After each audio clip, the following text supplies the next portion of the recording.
Woo! Guys, we're back. I'm going to be moving through this one as fast as I can to give you as much value as I human possibly can in the time that we're spending together. If this is our first time meeting, my name is Rich James Jackson. I appreciate you being here. If you've been here before, welcome back. I also appreciate you highly. 3 essential steps to rekindle your relationship. This is a biggie, and I'm diving straight in there like we always do.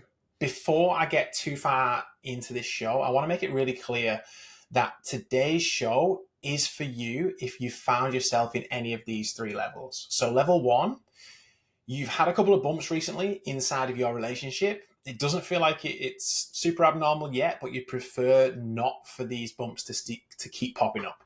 Level 2 is that you are at a complete disconnection. So inside your relationship, you're completely disconnected in some ways. Maybe some hurtful words have been spoken, whether it's been in the heat of the moment or in an escalated argument, or some of the deeper phrases have even come out that we all dread. I don't love you anymore. I want a divorce. Level 3, you're at complete disconnect. You're living apart. You're further down the road with maybe formalities, but you feel like something isn't quite right. It might be not what you want, or you feel like you're holding out on saying something that you really feel for whatever reason. Or maybe you've come to terms with what's happening or what's happened and the new direction, but you don't ever want to repeat this same old pathway.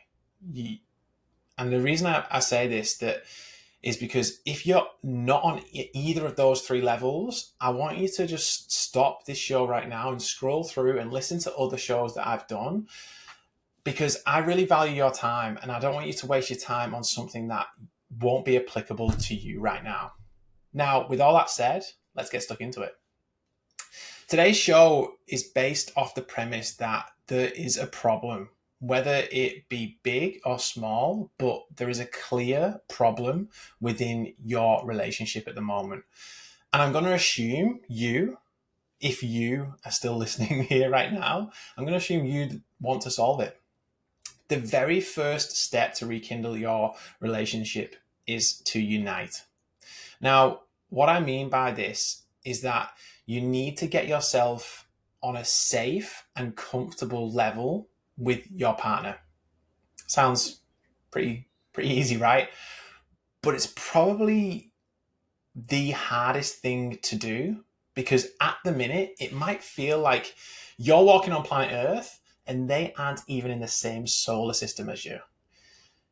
So how do we close the gap? How do we bridge that gap?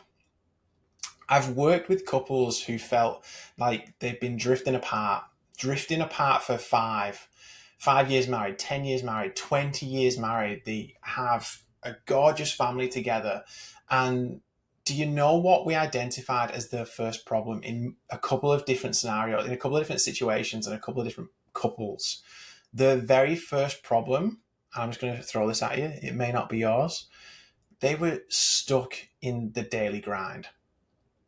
They had allowed their professions and their responsibilities to come in front of their marriage.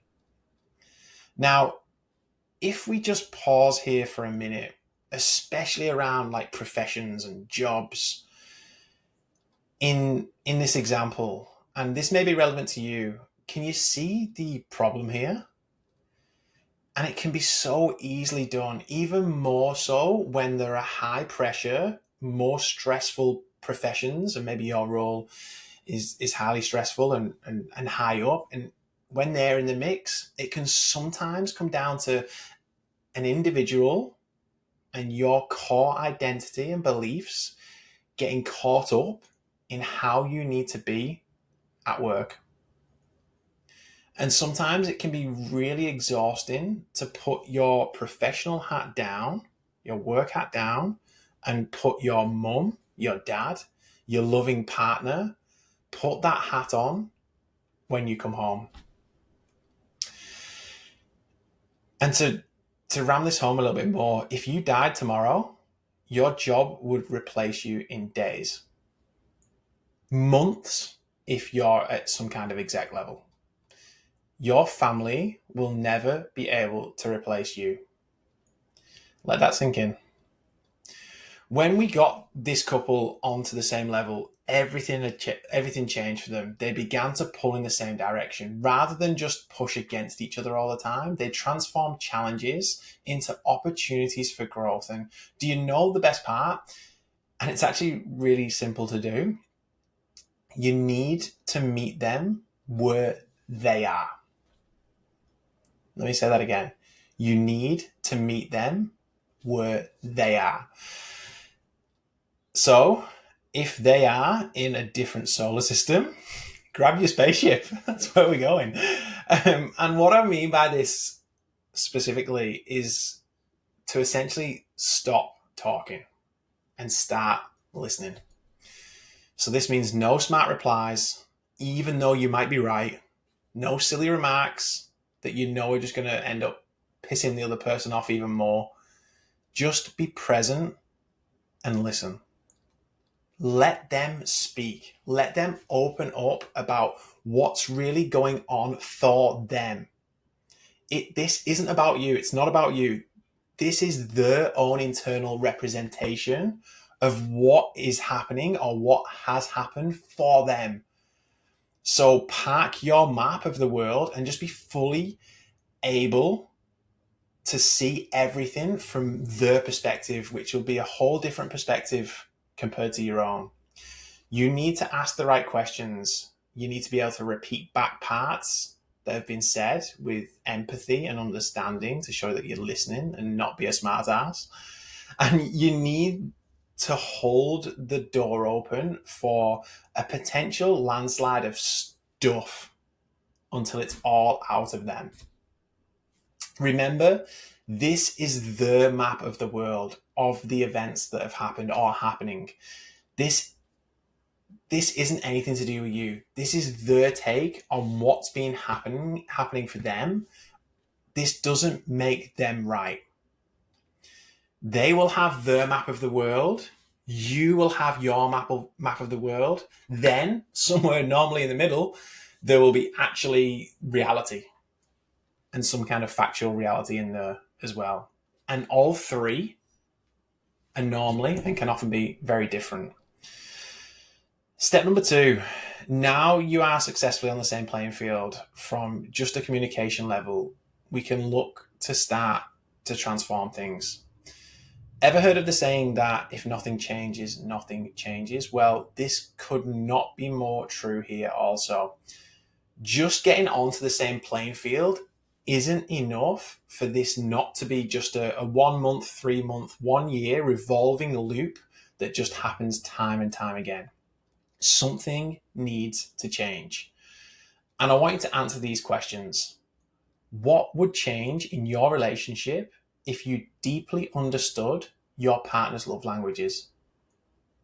Could that lead to more resourceful communication, connection, maybe even intimacy? What would happen if you identified and collectively as a team worked through personal and joint barriers such as outdated values or harmful beliefs that hinder your connection? Whew. Great question. What would change if you started to model the values and behaviors of a relationship that had the happy, fun, loving relationship that you desire? This is why change is so important. This is why you have to do it. This is why you may find yourself in the same loop of doom, I call it. Maybe you've been in there for too long already. This is why it's not changed before now. We need to transform. Something needs to change. Step number 3, it's time to thrive once again, just like you did when you very first met. Yes, it is possible. Your relationship is literally proof that it's possible. You've experienced it before, so you know it's possible. We do this by prioritizing open dialogue. So no more pushing things down and down and down, bottling things up until they all come out when you're drunk at your next big family party, birthday party, or whatever it is. It becomes a non-negotiable. within your relationship.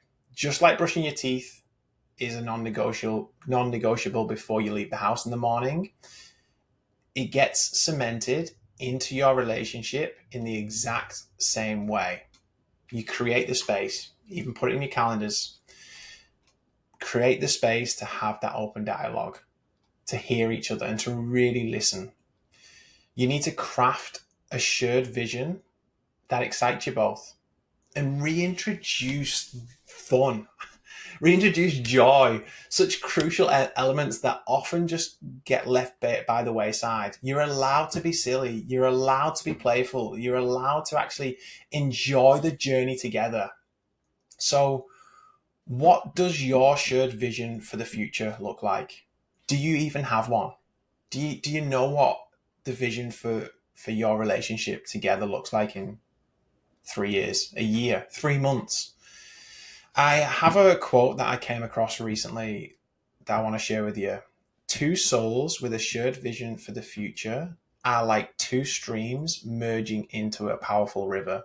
Separately, they navigate their own paths, but together they can become a force of nature, carving through the landscape toward their shared destiny with unstoppable determination and grace.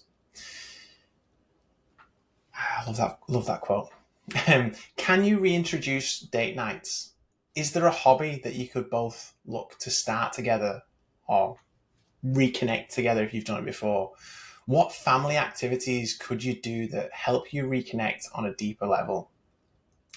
I remember one of the funnest family little weekends activities we had, myself personally, a while back, was making our own soccer goals for the kids in the garden.